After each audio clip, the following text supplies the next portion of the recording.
Hey, Tommy for the Run Testers. In this video, we are going to be comparing the New Balance 1080 V15 and the Saucony Triumph 23. Let's have a look.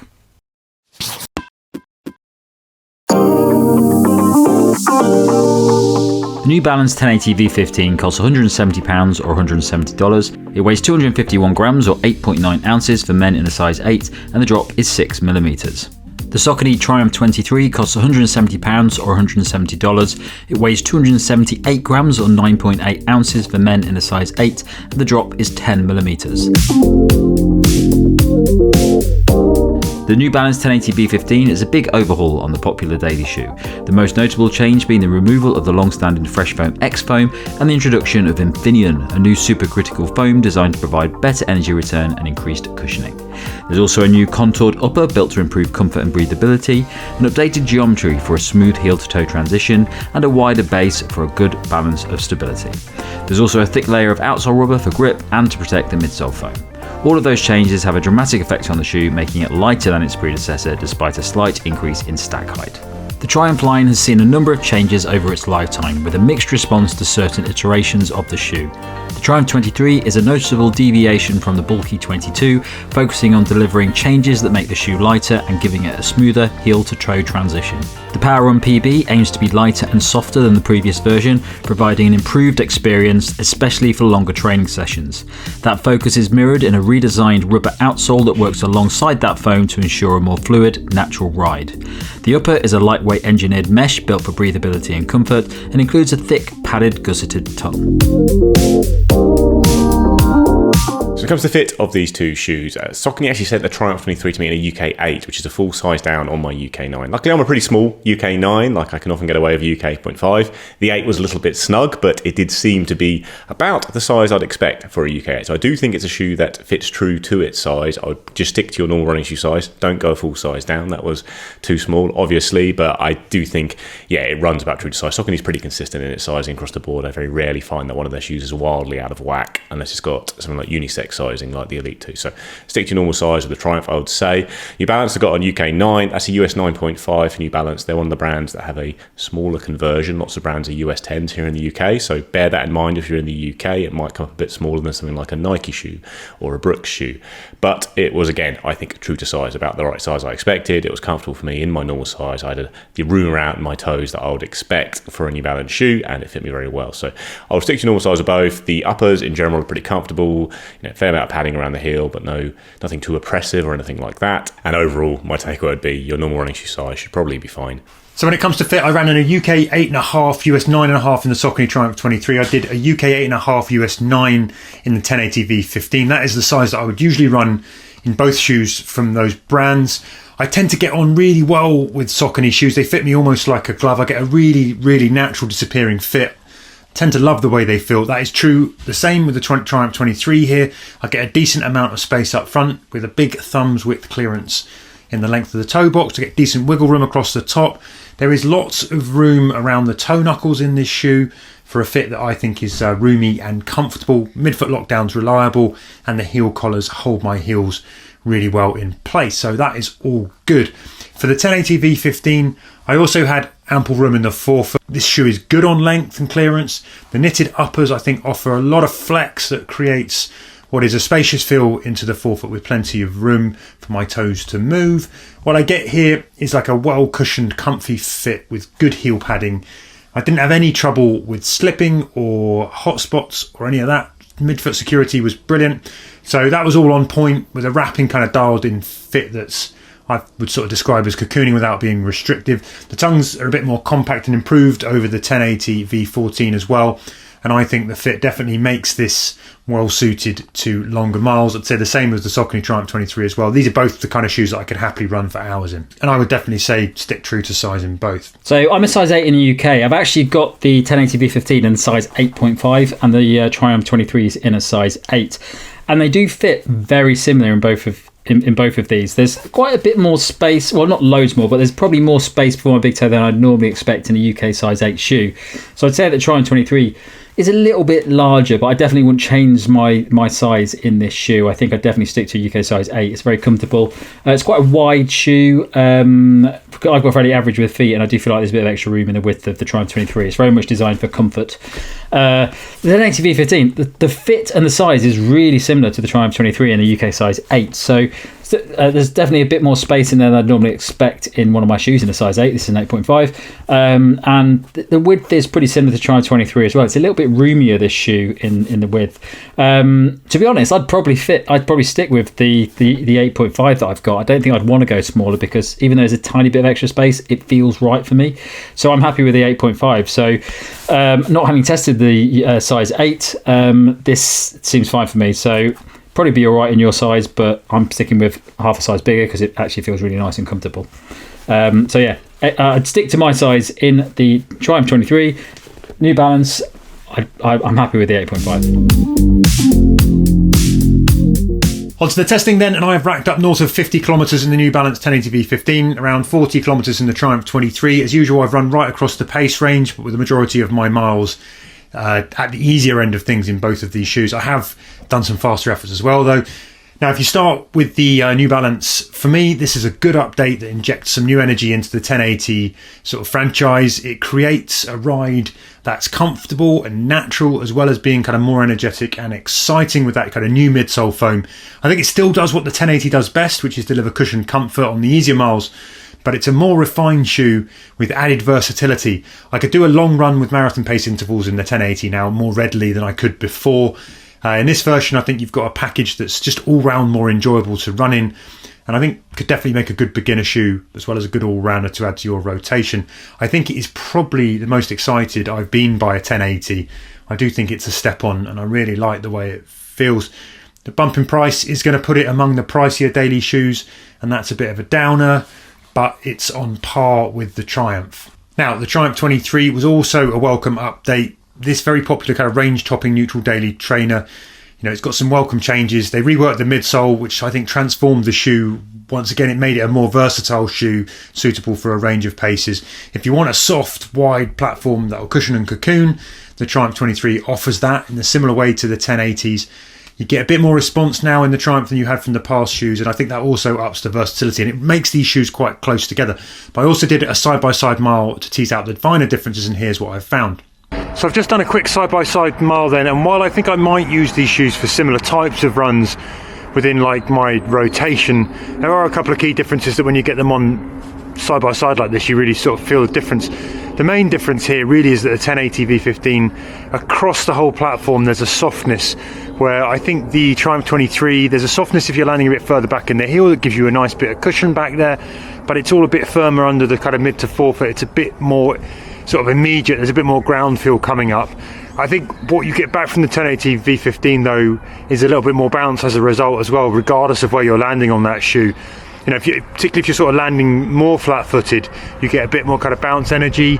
It maybe equalises a bit when you're landing mid to forefoot in both shoes, but yeah, I think overall what you're going to get is more softness from the New Balance 1080 V15, but you're also going to get a bit more spring. There's just a bit more control, a bit more firmness, maybe a bit more reliance on the rock ring from the Saucony Triumph 23. The Triumph 23 also has a wider platform, and I do think that you notice that when you're running in them. I think it just adds to a bit more kind of stability, so I think there is a bit more of a reliable ride underfoot from the Triumph 23. It does potentially feel a bit duller than the New Balance 1080 V15, and you might question if you really like the sort of super soft cushioning for your long miles, then I think the 1080 is going to suit you better. If you want a bit more pop and snap, then the Triumph 23 will probably do a job for you. Okay, so the most interesting part of this is the 1080 V15, which is a massive revamp on the previous versions of the shoe. The 1080 is a legacy line. It's had quite a few changes over the past 5-10 years. I've only been testing it probably about 7 years, and this is probably one of the biggest changes. The Fresh Foam X midsole has gone, and now you've got this new, I forgot the name, Infinion midsole foam, which is designed to be lighter, bouncier, more responsive. It's just designed to be better all round as a daily trainer, and it's great. I'm really, really impressed with the midsole in this shoe. I've never been a massive fan of the 1080 range. Every time I test it, it's always just fine. I've never really massively wanted to run in it. I don't really find it a really good shoe line for easy runs, and it's definitely not a versatile shoe line. The only one that I really liked was the 1080 V13, which was ridiculously soft and in no way versatile and not particularly stable. But for me, I like really soft shoes, so it worked really well. But it was a very polarizing shoe, and a lot of people didn't like that shoe. And the 14 went back to being a more balanced shoe, a little bit firmer, a little bit denser midsole. But this new Infinion midsole foam is very different. It's definitely a shoe that works really, really well for me. My predominant type of running, especially at the moment, is more comfortable runs. So I'll tend to do a lot of 10Ks, 12Ks, 15Ks, that sort of run. And then I'm going at a more general pace. So for me, that's 4 minute 50 kilometers to about 5 minute 10 kilometers is sort of my general pace, which I go out and do easy-ish runs. And this works really well for me.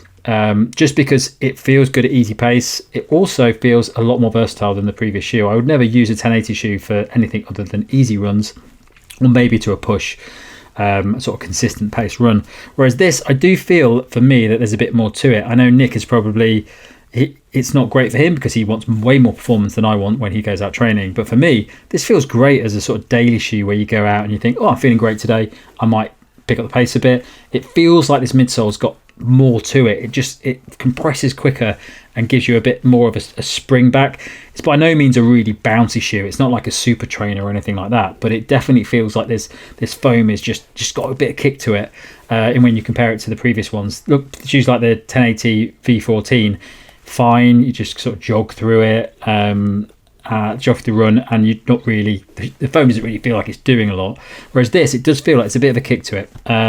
Triumph 23. Now, I used to love the Triumph range. The Triumph 20 and 21 were kind of my favourite ever shoes. I just thought it was an amazing, versatile shoe that you could use for lots of easy runs, but it's still a bit of kick, bit of not loads of bounce, but it just made easy runs feel really good, and also you could pick up the pace in it. It's the sort of shoe that I took with me if I went and visited my parents for a bit and I needed to take a pair of shoes with me to just do loads of different runs in.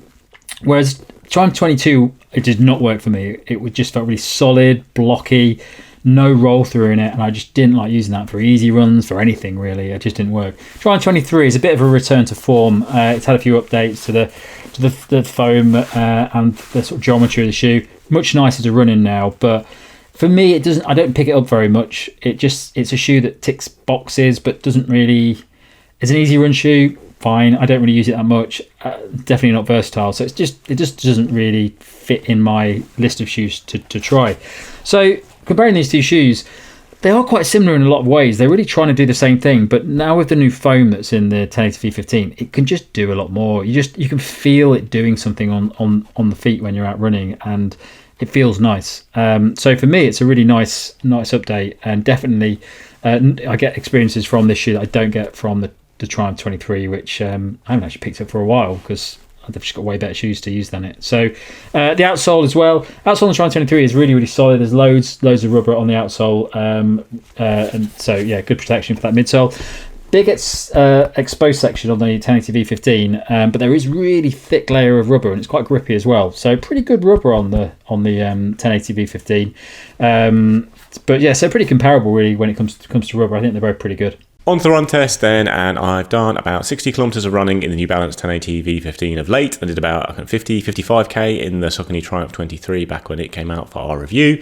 Used them both for a mix of training runs, got out for a long run in both of these shoes. I've done some very easy general daily training, plus things like warm up and cool downs for track sessions, easy to steady progression runs, which are a pretty normal part of my daily training week, in that I just start at a nice relaxed pace and go through the gears a little bit by the end. And both shoes I think are pretty accomplished in this role. They're both, I guess, top of the line, premium cushioned, neutral daily trainers within their brand's lineups. They've both been given, I guess, could be termed super foams in some way. I don't really feel like these are super foams the way I'd classify them. They don't give you the kind of vibrant, lively ride you get from the very best foams on the market, but they both, in theory, should give you a step up in terms of both comfort and responsiveness and in general versatility. Now, I don't think either of these shoes is a flat-out success. I wouldn't say that either would be one that I'd be rushing to add to my own rotation, but there are some very clear differences between them that mean that I do prefer the feel of the New Balance overall myself. And the first one is simply that the 1080 V15 is a fair bit lighter than the Triumph, and it's just a smaller, more compact and nimble, agile shoe all round, while still having a very high level of cushioning, especially under the heel.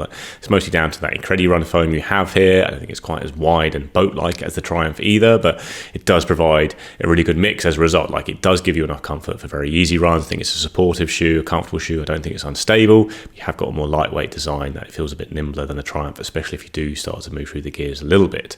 Don't think the foam in the midsole is the most responsive. I think maybe the Power Run PB stuff in the Triumph really gives you a little bit of ping off the toes, but overall, the Triumph is a shoe that I didn't respond very well at speed for me. I think it's just quite large. Geometry doesn't really lend itself to running faster. It's more about comfort and cruising, which is fair enough, but I think New Balance occupies that comfort and cruising space quite well as well, but then has a slightly more versatile feel to it when you do start to up the pace, and I just enjoy the feeling of that a bit more. That said, I do think the foam in the Triumph is a bit denser. I think it's probably going to end up being a little bit more durable, would be a guess. Obviously, I haven't done enough miles in the shoe to say anything definitively on that, but it also doesn't bottom out, that's for sure. And I do think the Infinion foam, I've been calling it Incredi Run foam, haven't I? Yeah.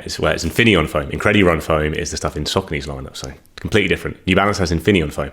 That did bottom out for me a little bit at the end of a long run, I felt like, especially under the forefoot, and it's already not the most lively foam underfoot, so I think that could potentially be a bit of a concern. If you're looking at long-term durability of a daily trainer just for crunching easy miles, my instinct is that the Saucony Triumph would be the better bet on that front. But yeah, overall, in terms of the run test and how they feel, I prefer the feel of the New Balance generally on the run. I think it's a slightly smoother ride. I think a slightly lighter, more agile feeling ride, and I prefer that at easy paces still, because it is still nice and comfortable, and it has a bit more versatility, I think, than the Triumph. Okay, so my verdict on these two shoes. Now, when I've done 1080 versus before, I've never been a massive fan of them. They've always, if I compared I think we did do a video on the 1080 V14 versus the Triumph 23, and they both came out pretty similar. I said the 1080 V14 just because there's a little bit more to it, but there wasn't a big difference in it.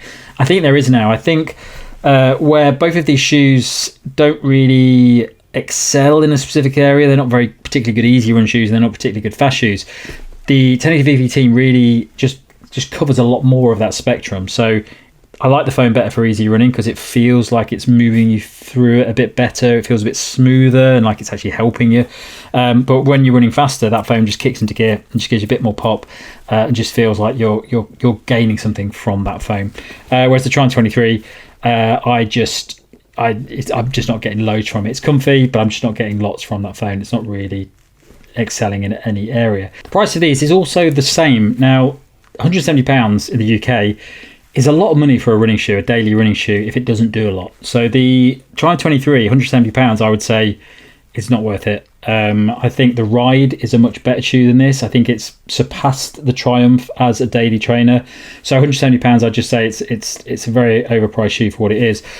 I would also say that about the 1080 V15, but I think it's getting closer. There's a big price jump from the previous version of this shoe to this version, and I think it's an unnecessary price jump. I think it might be a mistake for New Balance to go that far. I think if this shoe sat a little bit lower down, is a bit cheaper, I think it would be a great option. But £170, it doesn't really excel in any area. I would probably choose other shoes over the top of this. I would definitely choose a cheaper shoe that had good performance gain. Something like the New Balance Rebel V5 is a far superior shoe for speed. I'd probably say it's not quite as good for easy runs for a lot of people because it's a little bit squishy, but it's definitely a superior shoe if you're looking to do more speed work. The Ride 18, I would say, is probably marginally less performance based than this shoe, but not far off, and it's considerably cheaper. So I would say the Ride 18 is a better option than either of these shoes if you're looking for value for money and just versatility all round. And the previous 880 V15 from New Balance is also a really solid shoe, pretty close to the Ride 18.